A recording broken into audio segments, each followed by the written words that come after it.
Well, South Africans, we're all bracing for the cold, aren't we? And unfortunately, more blackouts this winter. Government has warned of the worst ever power cuts. That's for this season. But citizen number one, President Ramaphosa, says ending devastating blackouts is his top priority.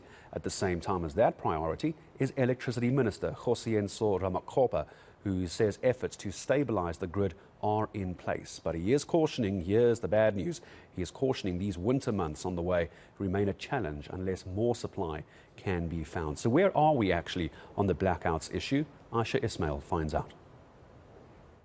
Our overriding priority now is to end load shedding and to achieve energy security. In July last year, I announced a detailed plan to address the energy crisis. I have since established the National Energy Crisis Committee to ensure that this plan is fully implemented and appointed a dedicated minister in the presidency to provide a single point of execution. The president says to speed up plans to effectively deal with the energy crisis, energy legislation is in the pipeline. Ramaphosa is urging members of parliament to be on board with the plans to fast-track the process.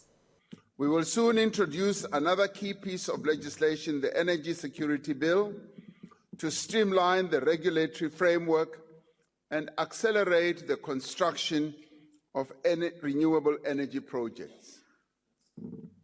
I call on members of this House from all political parties to pass this critical legislation in record time while adhering, of course, to parliamentary processes. We need to do so in months and not in years.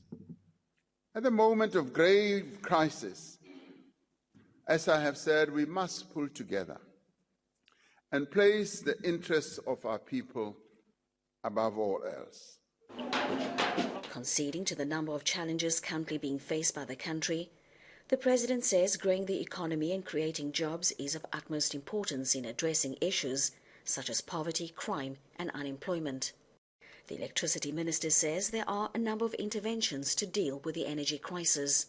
Our aggregation is that we should be able to realize about 4,800 megawatts.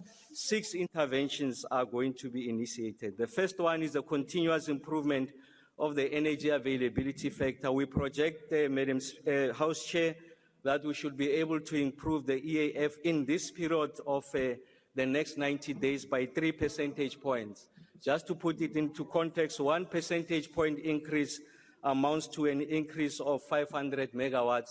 So in essence, we are projecting that we should get about 1,500 additional megawatts as a result of the improvements in the energy availability factor. How are you going to achieve this? The first one is to embed what we call the resident engineers, people with experience, capacity and expertise at the stations that are notorious for underperformance. The second one is the improvement of coal quality, including the tracking of good quality coal with the right calorific value to help to facilitate the burning rate and the efficiency of these units. Ramaphosa says some help from our neighbours, renewable energy, as well as South Africans playing their part in using electricity sparingly, will all contribute to reducing blackouts. Ayesha Ismail, Cape Town.